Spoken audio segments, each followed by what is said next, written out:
오늘 새벽 우리가 함께 볼 하나님의 말씀은 누가복음 21장의 말씀입니다. 누가복음 21장 우리 20절 말씀부터 우리 28절까지의 말씀을 저와 여러분이 한 절씩 교독하시고 마지막 28절은 우리 함께 합독하도록 하겠습니다. 누가복음 21장 20절에서 28절까지의 말씀입니다. 예루살렘이 군대에게 포위당하는 것을 보거든 그 도성에 파멸이 가까이 온 줄 알아라. 그때 유대에 있는 사람들은 산으로 도망하고 그 도성 안에 있는 사람들은 거기에서 빠져나가고 산골에 있는 사람들은 그 성 안으로 들어가지 말아라. 그때가 기록된 모든 말씀이 이루어질 징벌의 날들이기 때문이다. 그날에는 아이벤 여자들과 젖먹이가 딸린 여자들은 화가 있다. 땅에는 큰 재난이 닥치겠고 이 백성에게는 무서운 진노가 내릴 것이다. 그들은 칼날에 쓰러지고 뭇 이방 나라의 포로로 잡혀갈 것이요 예루살렘은 이방 사람들의 때가 차기까지 이방 사람들에게 짓밟힐 것이다. 그리고 해와 달과 별들에서 징조들이 나타나고 땅에서는 민족들이 바다와 파도의 성난 소리 때문에 어쩔 줄을 몰라서 괴로워할 것이다. 사람들은 세상에 닥쳐올 일들을 예상하고 무서워서 기절할 것이다. 하늘의 세력들이 흔들릴 것이기 때문이다. 그때에 사람들은 인자가 큰 권능과 영광을 띠고 구름을 타고 오는 것을 볼 것이다. 함께 읽습니다. 이런 일들이 일어나기 시작하거든 일어서서 너희의 머리를 들어라. 너희의 구원이 가까워지고 있기 때문이다. 아멘.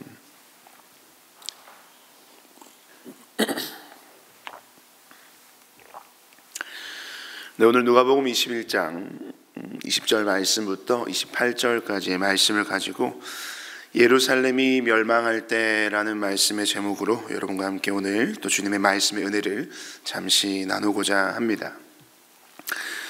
오늘 누가복음 21장 20에서 28절의 말씀은요, 온전히 그 예수님의 말씀으로만 가득 차 있습니다. 예수님의 육성, 예수님의 그 말씀으로만 가득 담겨 있는 말씀인데요, 오늘 본문은 두 가지의 종말 사건을 다 함께 포함하고 있습니다.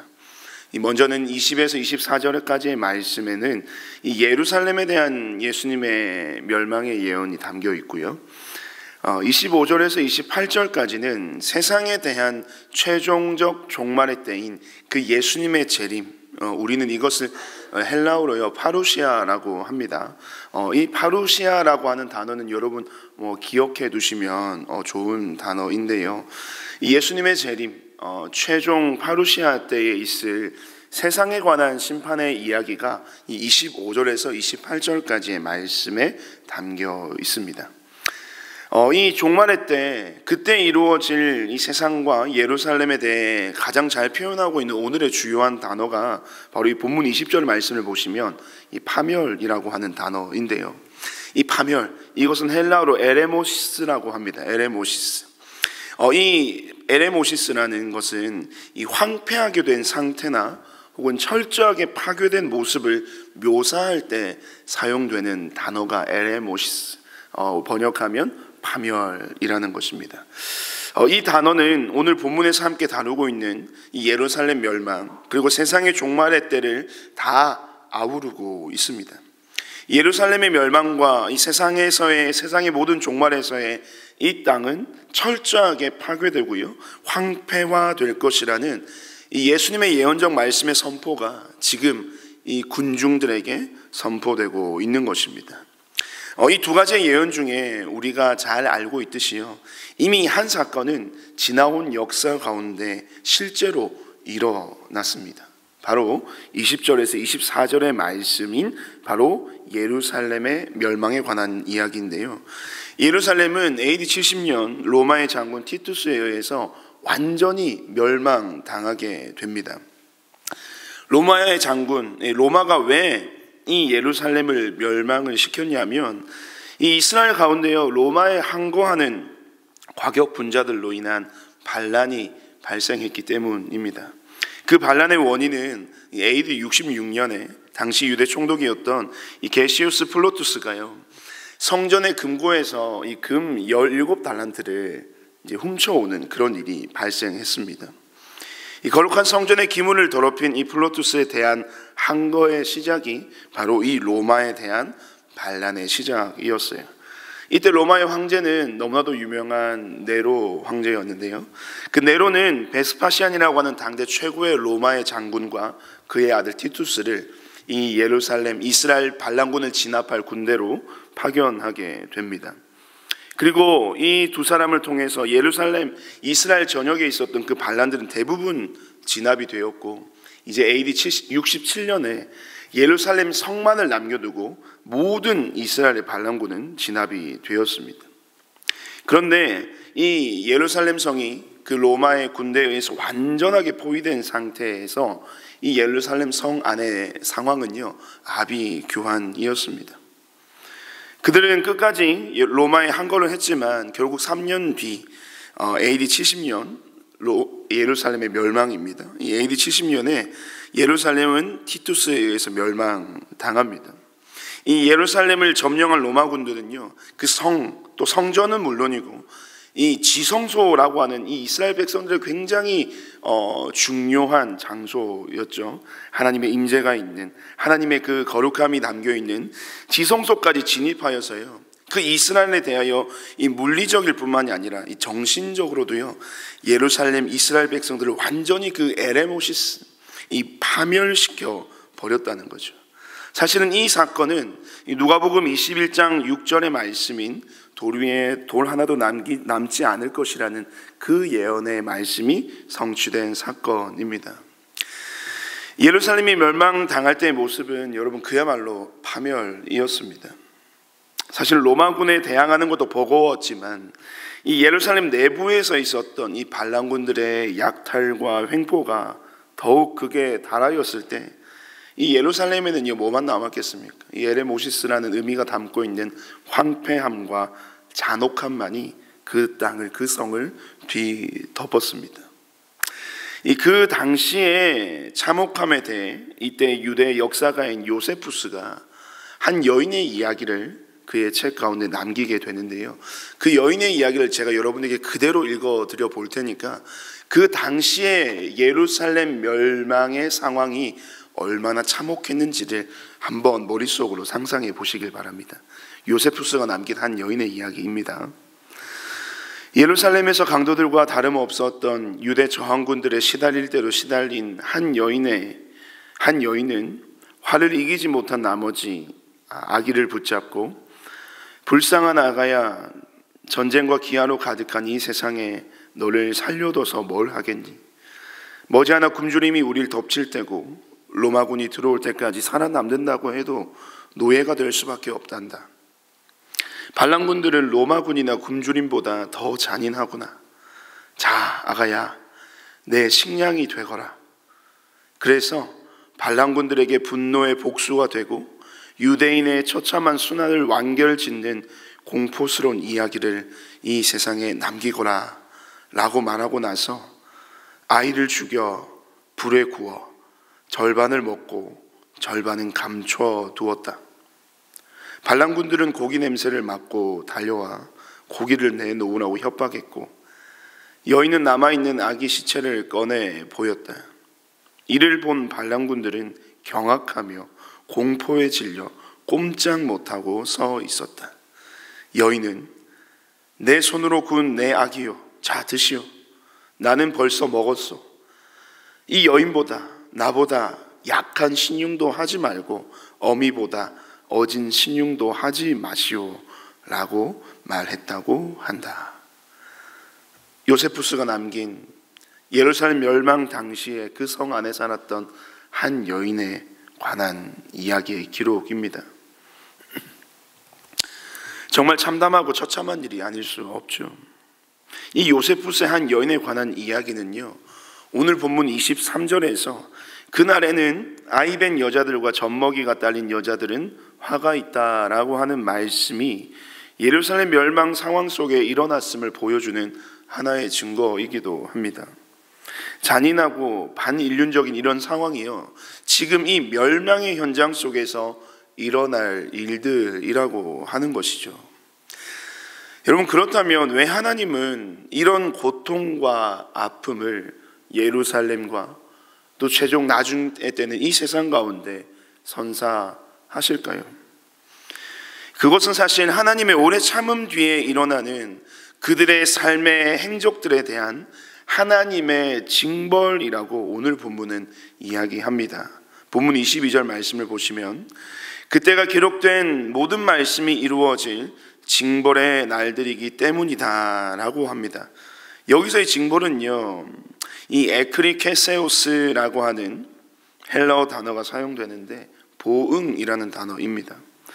성경 안에서는 그 단어가요, 어떤 용례에서 사용되냐면 이 법에 따라 정의를 구현하는 행위를 일컬을 때 이 단어 보응이라는 단어를 쓴다는 겁니다. 법에 따라 정의를 구현한다는 것. 이 징벌은 단순히 어떤 행위에 대한 처벌의 개념으로 한정되는 것이 아니라 하나님이 행하시는 징벌은 바로 법에 따라 정의를 구현하는 행위, 즉 벌을 주는 행위 그 자체의 목적이 있는 것이 아닌 이 징벌을 통해서요, 정의, 여기서의 정의는 무엇이 정의가 되겠습니까? 하나님의 말씀 혹은 하나님의 그 거룩함이라고 이야기할 수 있을 겁니다. 하나님은 우리에게서 그 말씀의 거룩함, 그 말씀의 온전함, 그 말씀의 정의를 바로 잡으시기 위해서 징벌하시는 분이시라는 것이 이 징벌, 보응이라고 하는 단어가 담고 있는 중요한 의미라는 겁니다. 그런 측면에서 다시 오늘 본문을 묵상해 보면 하나님의 징벌이 예루살렘에 임했기 때문에 여러분 그 땅이 황폐해진 것이 아니라는 겁니다. 하나님의 심판이 온 땅에 임했기 때문에 그 땅이 파괴된 것이 아니라 이미 그 땅은, 이미 이 세상은, 이미 인간들의 삶은 수많은 죄악과 어둠으로 인해서 무너지고 파괴되고 부서지고 황폐화되어 있었다는 것을 우리는 오늘 본문의 말씀을 통해서 깊이 깨달아야 하는 것입니다.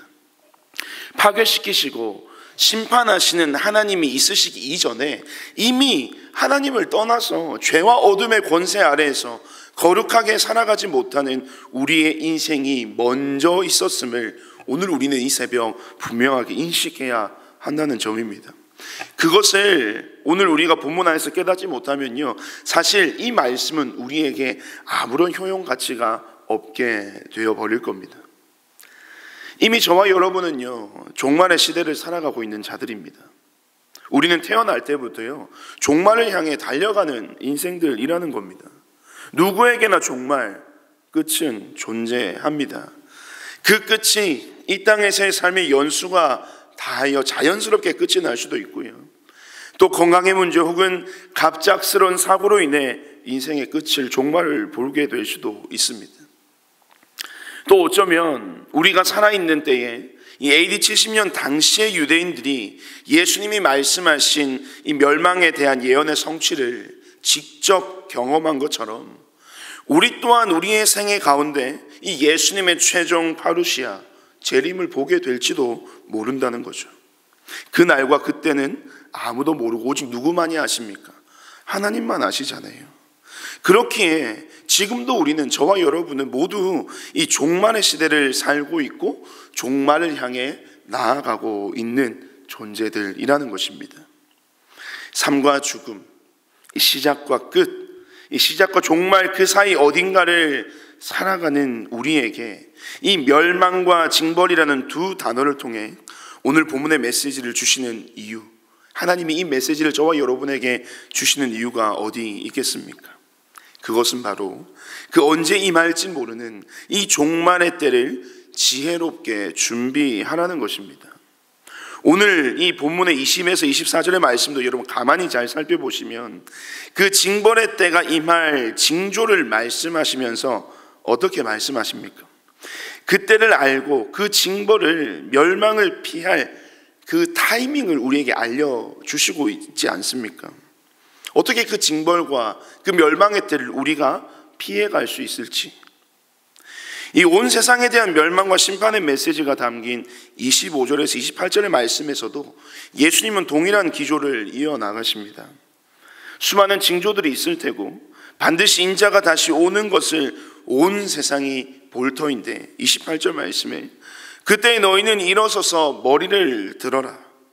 여러분, 이때 주님이 오심을 머리를 들고 바라보는 자들은 어떤 자들이겠습니까? 사실은 죄인들은요, 주님이 다시 오시는 그때에 부끄러워서 또 두려워서 감히 그 주님의 오심을 바라보지 못할 겁니다. 하지만 머리를 드는 자들은요, 담대하게 기쁨으로 다시 오신 주님을 맞이하게 되는 것이죠. 왜요? 그 약속의 말씀을 세상 가운데 살아가는 동안에 신실하게 믿으며 세상 가운데 구별된 자로, 거룩한 자로, 말씀을 온전히 따르는 자로, 하나님 나라의 정의를 살아낸 하나님 앞에서의 당당한 자로 이때까지 살아왔기 때문에 죄인들에겐 재림의 날은 심판의 날이지만 이 의로운 자들에겐 하나님의 언약과 구원이 완전하게 성취되는 날이기에 당당히 그 주님의 오심을 고개 들어 맞을 수 있는 것입니다. 사랑하는 여러분, 예수님은요 반드시 이 땅에 오십니다. 그리고 모든 세상을 당신의 공의와 정의로 심판하실 거예요. 예루살렘에 대하여 그러하셨던 것처럼 예수님은요 세상에 대하여 우리가 기다리고 있는 그 마지막 최종 파루시아 때, 예수님의 재림 때에 반드시 이 세상을 징벌하시고 보응하시고 정의를 구현해내실 분이십니다. 그런 주님을 기다리며 오늘 이 세상 속 참되고 거룩한 성도의 삶을 살아내야 할 소명과 사명이 오늘날 저와 여러분의 삶에 주어져 있음을 여러분 기억하셨으면 좋겠습니다. 지금 우리의 모습이 비록 무너지고 우리의 인생이 파괴되어 있고 황폐하여진 삶의 모습이 있다 할지라도요, 정말 다행인 것은 무엇입니까? 아직 그 주님의 재림의 때가 이루어지지 않았다는 점입니다. 무슨 말입니까? 우리 주님은요 오래 참고 기다리시는 분이십니다. 여전히 우리가 말씀으로 돌아와 거룩한 당신의 백성으로서의 삶을 온전히 회복하기를 기다려주고 계시다는 겁니다. 여전히 아직도 최종 파루시아, 이 재림이 임하지 않은 것은 나를 향한, 그리고 세상을 향한 하나님의 오래 참음으로 주어진 우리에겐 너무나도 귀하고 복된 회복의 기회라는 사실을 이 새벽 꼭 기억하셨으면 좋겠습니다. 성도들은 현재를 살아가지만 미래를 소망하며 또한 미래를 준비하며 사는 자들입니다. 오늘 하루 또 우리에게 주어진 이 주님께로 돌아설 기회, 다시 일어설 수 있는 이 삶의 기회를 절대 놓치지 마시고 말씀과 기도로 세상과 구별된 거룩한 하나님의 백성으로서의 삶의 회복을 경험하시는 저와 여러분의 귀한 이 하루의 삶이 되시기를 주님의 이름으로 축복드립니다. 우리 시간 오늘 주신 말씀을 기억하면서 우리 함께 합심하여 한번 기도합시다. 이렇게 한번 기도하겠습니다. 내 안에 이미 무너지고 황폐해진 삶의 모습을 이 새벽 우리가 보기를 원합니다. 여전히 거룩과 온전함으로 성도다운 그리스도인다운 삶으로 회복되기를 원하시는 그 하나님의 마음을 깊이 깨달아 다시 한번 주님 앞에 성결한 삶으로의 결단이 우리의 인생 가운데 일어나게 해달라고 기도합시다. 여전히 나의 삶에 대해 오래 참으시고 인내하시는 하나님의 은혜를 감사함으로 여기게 하시고 지금 내가 종말의 시대를 살아가고 있는 중임을 인지하고 마지막 주님의 날에 당당히 머리를 들고 다시 오실 주님을 기쁨으로 맞이할 준비를 오늘 하루 가운데 온전히 살아내게 하여 주시옵소서라고 마지막을 종말의 때를 살아가는 또 그 때를 준비하며 살아가는 합당한 성도의 삶을 살게 해달라고 우리 말씀을 기억하면서 기도해 주시고요. 오늘 특별히 목장 모임을 위해서 함께 기도하는 날입니다. 하나님께서 허락하신 믿음의 공동체인 우리 모든 목장 모임을 축복하여 주시옵소서로 기도합시다. 목장 모임을 통해 성도의 교제가 일어나게 하시고 그곳이 작은 천국을 이루게 해달라고 기도해 주십시오. 특별히 영혼 구원하여 제자 삼는 교회로서 우리 각 목장들이 이 VIP들을 품을 수 있도록 영원 구원의 기쁨과 소망이 모든 목장 가운데 풍성하도록 기도해 주십시오.